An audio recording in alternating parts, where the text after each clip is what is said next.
Mon cher Michael, tu as demandé un cours sur Rosh Chodesh. Et voilà, grâce à Dieu, on va essayer d'expliquer. Mais c'est quoi Rosh Chodesh? Ça revient 12 fois dans l'année, tous les débuts du mois. Hein? C'est quoi Rosh Chodesh? On ne travaille pas? On travaille. Alors c'est quoi Rosh Chodesh? Qu'est-ce qu'il y a besoin de fêter une fête où on va travailler, où presque on ne ressent pas la fête de Rosh Chodesh? Elle est invisible.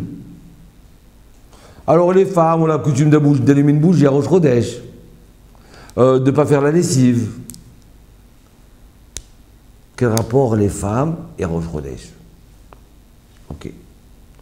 Et les hommes, ils disent le Hallel, remercier Dieu.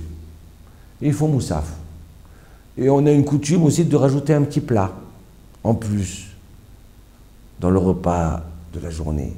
Un petit mets, pour fêter Rosh Chodesh. Mais bon, Rosh Chodesh, il ne fait pas le poids avec Shabbat, avec Pessah, avec Shavuot, avec Sukkot.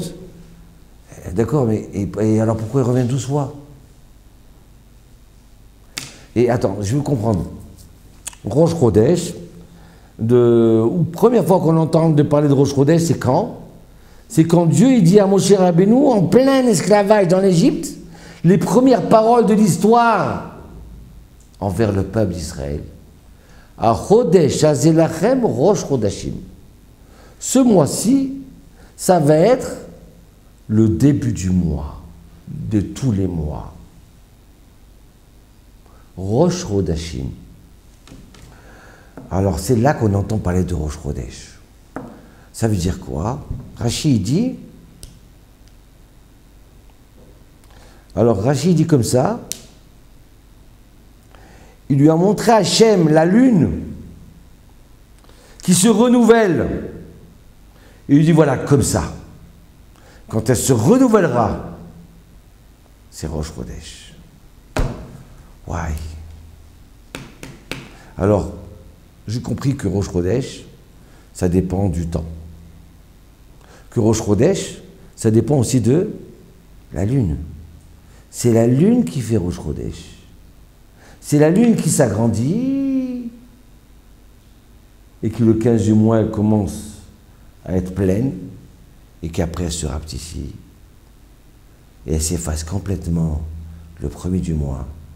Et le premier du mois, elle commence à renaître. Un tout petit peu. Premier, deuxième, troisième, il grandit,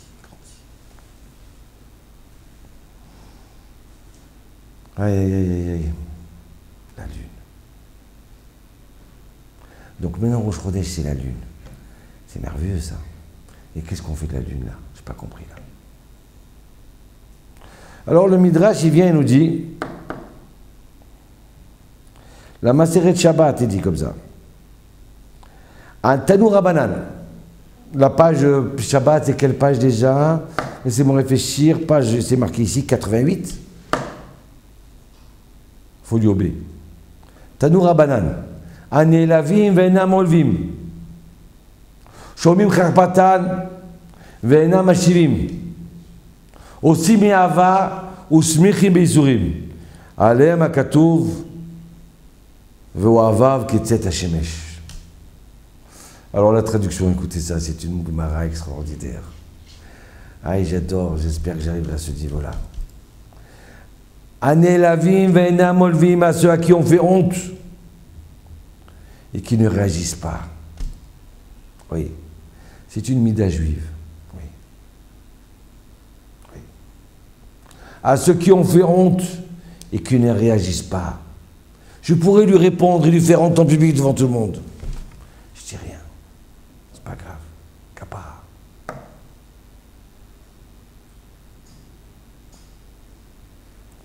Shomim cherpatam ve'enam ashivim. Encore plus. Ils entendent leur honte et ils ne répondent pas. Aussi, mais ils font les mitzvot avec joie. Ils sont heureux quand ils ont des souffrances. Il y a des gens qui disent « Ah, j'ai perdu une pièce. Ouais, mais j'ai perdu ma pièce. Ah, mais j'en ai marre. Je sais quoi? Tu as mis ta main dans ta poche, tu as cherché un billet, tu n'as pas trouvé, tu as cherché un deuxième. Oh, mais chaque fois, il faut que je cherche. c'est pas grave. Pourquoi à force de t'énerver, de pleurer, de ne pas être content des petits problèmes que tu as, tu deviens dépressif? Calme-toi. Après, il te faut un médicament pour te calmer. Si tu n'apprends pas à te calmer tout seul. Donc ça, je dis, il faut être heureux quand on a des souffrances. Pourquoi? Parce que quand je suis heureux, quand j'ai des souffrances, à la fin, je ne prends pas de médicaments. Bon, mais ça, c'est un cours à part. Et comme il dit le verset, il dit comme ça, et je vous aime comme le soleil. Il sort au moment du zénith. Il brille au moment du zénith. Dans toute sa force. C'est quand dans toute sa force? C'est quand il est midi. Alors pour comprendre ça, quel rapport le soleil, quel rapport nous avons à la honte de ne pas de réagir? Le Midrash, il vient, il dit dans Bereshit, il vient, il dit, quand Hachem, il a créé le monde, d'accord, il a fait le Big Bang. Big Bang. Et tout s'est ressorti là. Il y a aujourd'hui des scientifiques qui disent, mais jamais j'aurais pu rêver qu'on puisse arriver à essayer de refaire un petit peu, de comprendre un tout petit peu du Big Bang. Tu t'approches, t'inquiète pas. Plus tu avances dans la science et plus tu commences à croire en Dieu. Plus tu t'aperçois comment le monde il est merveilleux. Comment sur une petite feuille, combien de choses extraordinaires il y a dans une feuille. L'ADN de la feuille. Donc alors, quand Dieu a fait le Big Bang, il a tout créé. Est arrivée la Lune. Elle a dit, mon Dieu, il ne peut pas y avoir deux rois dans un même royaume. Tu as créé le soleil, il brille de 6 h du matin à 6 h du soir. Tu as créé la Lune, elle brille de 6 h du soir à 6 h du matin. On est égaux. Il ne peut pas y avoir deux rois. Alors le Midrash, il dit comme ça, il dit, Dieu envoie la Lune, tu as raison ma Lune. Ma Lune, tu as raison. Et bien, comme tu as raison, on va te diminuer.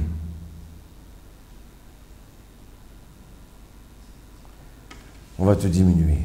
Voilà. Et depuis, Dieu il dit, je vous en supplie, faites Rosh Chodesh, apportez un sacrifice pour me pardonner que j'ai diminué la Lune.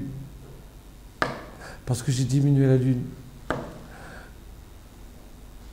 Voilà, le Midrash, il s'arrête là. Un Midrash qu'on va essayer de décortiquer parce qu'il est merveilleux, ce Midrash. Ça veut dire quoi, la Lune? Et pourquoi la Lune, si elle a donné une bonne idée? Et pourquoi alors elle a perdu dans l'affaire? D'accord? Alors, première explication, le Rif, il dit, quand le soleil a entendu la ta'ana, l'argument de la Lune, en disant tu ne peux pas avoir deux rois dans un même royaume, et que le roi des rois, Dieu il dit à la Lune, tu as raison. Donc le soleil, qu'est-ce qui s'attend? Que s'il y a raison, et qu'elle a donné une bonne idée à la Lune, donc qui c'est qui va être diminué? C'est le soleil, puisque la Lune a donné une bonne idée. Donc le soleil, il allait dire, moi aussi je pense pareil. Le soleil, il n'a rien dit. Il n'a rien dit. Il s'est effacé. Et qu'est-ce qu'il dit Dieu? Eh bien la Lune, c'est toi que je vais diviser. Je vais te diminuer maintenant. Donc, ça ressemble un peu à ce qu'on vient de dire dans ma série de Shabbat. Quand la Lune a dit, il ne peut pas avoir de roi, c'est comme si que maintenant, ça y est, cet argument-là, il est tellement fort que le soleil, il faut qu'il réponde, parce qu'il va perdre. Et le soleil n'a pas dit. Comme si qu'il a entendu sa honte, il n'a pas réagi. Eh bien, comme il n'a pas réagi, eh ben, c'est lui qui va gagner. Il va briller au zénith. Donc des fois dans la vie, il dit, La Gemara a dit des fois, le Rive, comme ça il explique encore plus, il dit, de la même façon que le soleil s'étue, celui à qui on fait honte et qui ne répond pas, même, et qui ne bout pas dans son cœur, qui laisse couler, c'est pas mon problème, et qui ne fait pas honte à l'autre. Lui aussi, il va arriver un moment, c'est vrai que peut-être on rigole de lui aujourd'hui, hein, mais il va arriver un moment où il va briller, comme le soleil à midi. Cet homme-là qu'on pensait qu'il n'a pas réagi, qu'il ne savait pas parler, qu'il ne savait pas... Tout le monde va dire, ah, il est rentré. Dans un jour, ça va arriver, dans une semaine, dans un mois, dans 10 ans. Mais il va briller comme le soleil au zénith. Le fait qu'il s'est effacé, Hachem, il va le faire briller. C'est pas beau, ça? Celui qui s'efface, eh bien, un jour, il va faire face. Aïe, aïe, aïe.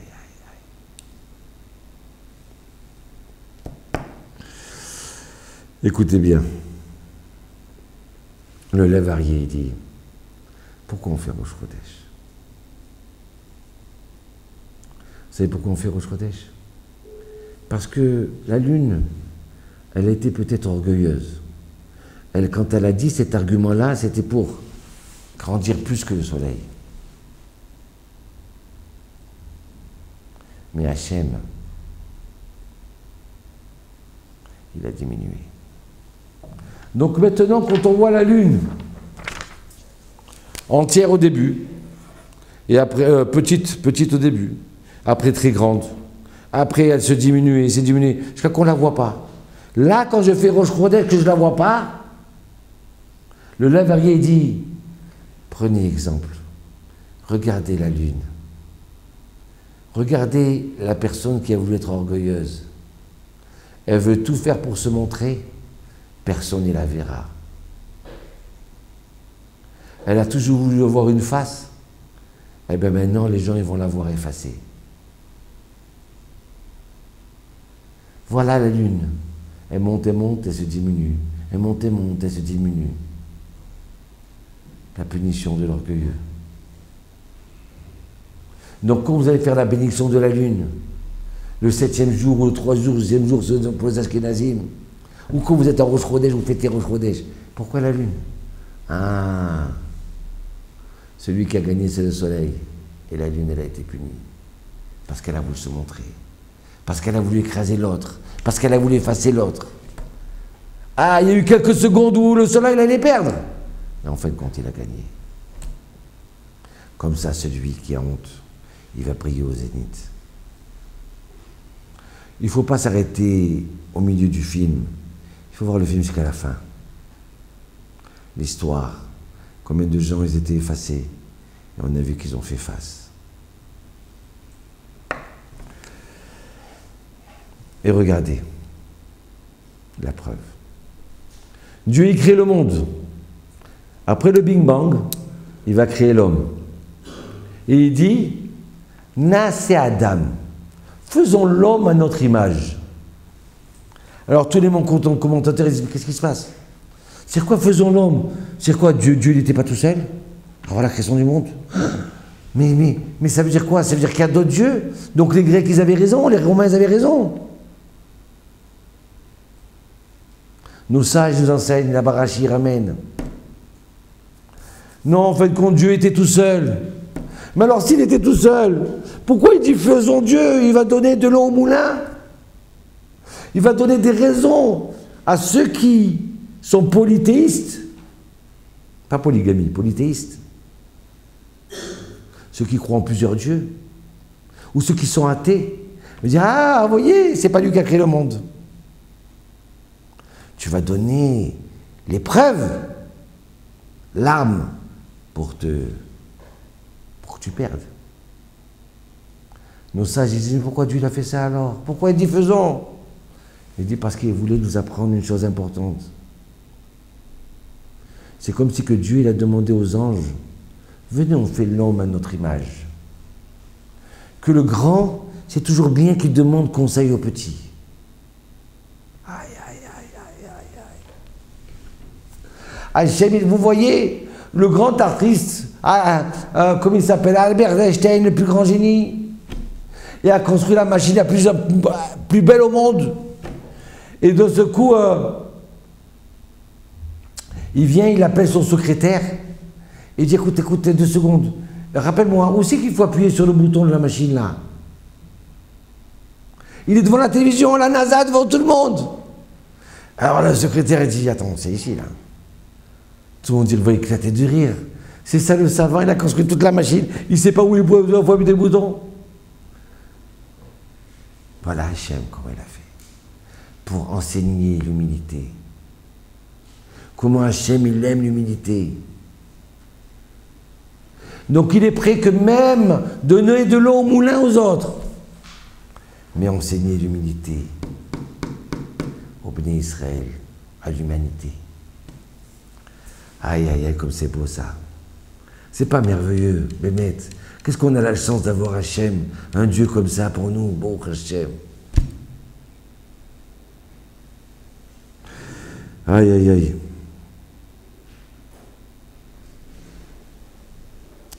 Je voudrais donner le secours à la mémoire de 2 personnes.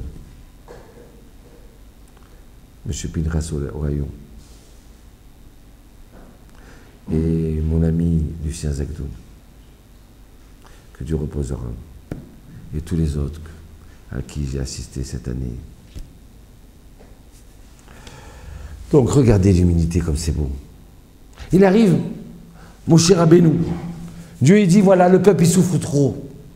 Je suis dans un buisson ardent en train de me consumer pour te montrer comment j'ai mal quand le peuple il souffre. Hachem il dit à Moshe, vas-y, va dévoiler le peuple, va délivrer le peuple d'Israël. Moshe, il voit au loin un buisson qui brûle. Mais qu'est-ce que c'est ça? Il ne se consume pas. C'est quoi ce miracle?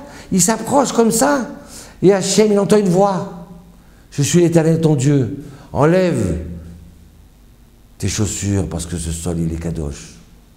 Donc il arrive dans un moment extraordinaire. L'homme, il va parler, il écoute Dieu. Et Dieu lui dit, délivre le peuple. Et Moshe dit quoi? Moi je délivre. Pourquoi moi? Trouve quelqu'un d'autre. Moi je suis tout petit, moi je suis honteux, moi je suis simple, moi. Je suis tout simple. Le Midrash il dit que pendant 7 jours, Dieu il baratine Moshe Rabbeinu pour qu'il délivre le peuple d'Israël. Et Moshe il refuse. Et le Midrash il dit, ah tu refuses? Il dit, je vais donner la prêtrise, la grande Kohen Gadol. À qui? À ton frère Aaron.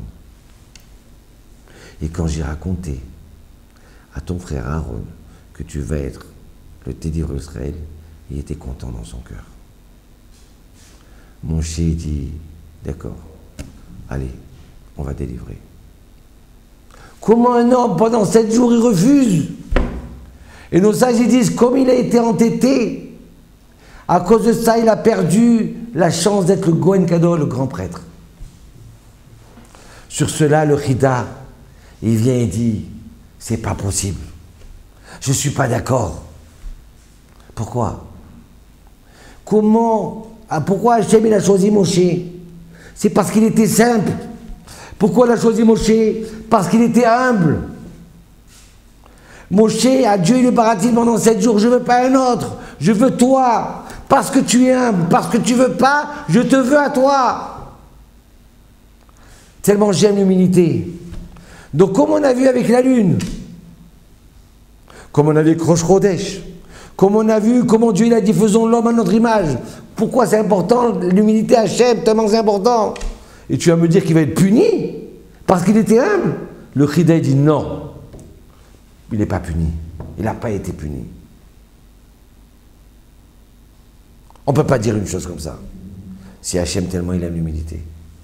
Alors pourquoi il n'a pas eu la grande prêtrise? Alors là-bas il dit c'est pour une autre raison. Et un jour j'ai une idée. Bon, je suis loin derrière le Chida, que je suis pour le Chida. Mais il est arrivé une idée. que Moshe, quand il a accepté, c'est quand? Quand il a entendu que son frère, c'est lui qui va être le grand prêtre. Ah, ça va, je peux partir alors. C'est lui qui va être le Kohen Gadol, ça va. Donc alors, regardez bien. Regardez. Achodesh Azelachem. Regardez comme c'est merveilleux. Le Chida, il ramène une chose extraordinaire. Achodesh Azelachem. Il dit comme ça, je ne sais pas si vous voyez, mais ce n'est pas grave. Dans le mot Achodesh Azelachem, il y a le mot Hashemesh. La fin de chaque mot, Shin et même Shin. Hashemesh. Ça veut dire que quand vous allez faire Rosh Chodesh, et vous allez bénir le soleil, vous allez vous rappeler de l'histoire que le soleil s'est tué à ce moment-là. Et plus que ça, il vient dire le Chida. Il dit, si tu prends Achodesh Azelachem, les 3 derniers mots, hein, il dit comme ça, Lachem, Rosh Chodesh, Achodesh Azelachem, Rosh Chodashim, ça fait quoi? Lachem, Rosh, ok? Excusez-moi. Achodesh, Azé et la fin. Lachem même, Rosh Shin, ça fait Moshe. Dans cette même phrase-là, on a déguisé le soleil, on a Moshe, qui est le symbole de l'humilité. Voilà pourquoi on fait Rosh Chodesh. Il vient et dit, on fait Rosh Chodesh, c'est pour nous rappeler tous les chaque début de mois. Tu sais pourquoi je me suis rapetissé et que je veux recommencer à grandir et je veux redescendre un petit. Pourquoi? Parce que je n'ai pas été assez humble. La lune, elle vient et te dit à toi, petit juif. Donc tu vas commencer le mois. Tu vas commencer là maintenant le printemps qui se réveille. Tes forces elles vont se déculper. Tu vas réussir dans les affaires. N'oublie pas que ce que j'aime moi, c'est les gens qui sont petits, les gens qui sont humbles. On peut être très grand, on peut être très intelligent, on peut être très riche. Mais qu'est-ce que c'est beau que quand une personne elle est très intelligente et très riche, qu'elle est humble. Ah, et qu'est-ce que c'est beau ça. Et c'est tellement vilain de voir un type qui est riche, qui est super intelligent et qui est orgueilleux. Je vous dis la vérité, c'est dégoûtant. Ça fait une grosse tache. On a envie d'éclater de rire celui-là. Et le pire de pire, c'est quand on voit l'idiot, le pauvre, qui est orgueilleux, miskin. Vous comprenez pourquoi on fait Rosh Chodesh? Vous comprenez pour quel rapport avec maintenant avec les femmes qu'ils allument? Parce que la femme, c'est elle qui vit effacée. Elle ressemble un peu à la lune, qui aujourd'hui maintenant est jouée effacée. Qu'à la fin des temps, elle va se remettre à prier. Parce qu'on sait très bien que ceux qui sont petits. Et la lune ressemble aussi au peuple d'Israël. Où on a été petit, on a passé la Shoah, on a grandi, on était repetits. L'époque du Salomon, du Beth Amikdash, du Talmud. Ça ressemble. Et Dieu dit apporter un corban. Parce que pourquoi? Parce que j'ai diminué la lune. Apporter un corban, comme c'est beau ce midrash-là. Apporter un sacrifice. Parce que je l'ai diminué. Il fallait que je la diminue. Parce qu'elle a raison, il ne peut pas y avoir 2 rois dans un même royaume. Il fallait la diminuer. Mais si c'est ça, si elle était punie, pourquoi apporter un corban? Pourquoi? Pourquoi un sacrifice? Et là, à ce moment-là, j'ai une idée extraordinaire. Écoutez, je suis sûr que ce n'est pas de moi, j'ai dû lire dans un livre. En vérité, la lune, elle n'a pas été orgueilleuse. Elle savait qu'il ne peut pas y avoir 2 rois dans un même royaume. Donc elle a plongé dans le feu.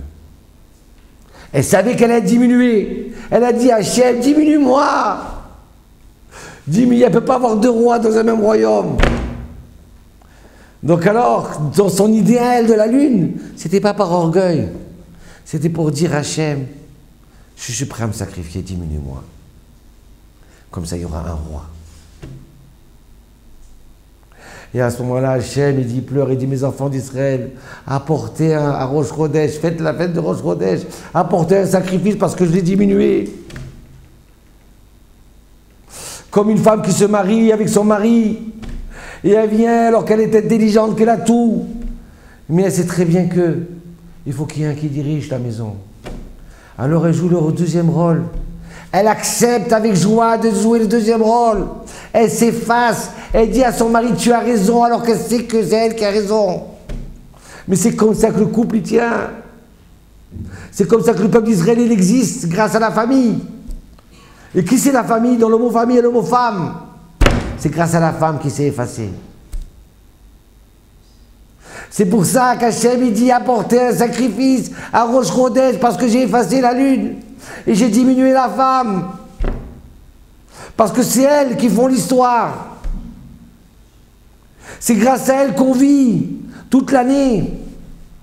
Puisque les Shem et les anges ils disent Dieu, c'est bientôt Rosh Hashanah. Quand est-ce que ça va être Rosh Hashanah? Quand est-ce que ça va être Kippour? Vous savez qu'est-ce qu'il dit Hachem? Il dit, eh bien, descendez en bas.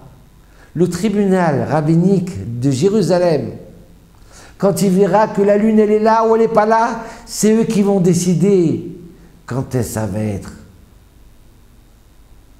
les fêtes, Pessah. Quand est-ce que ça va être? Grâce à savoir où on a revu la lune qui se redémarre.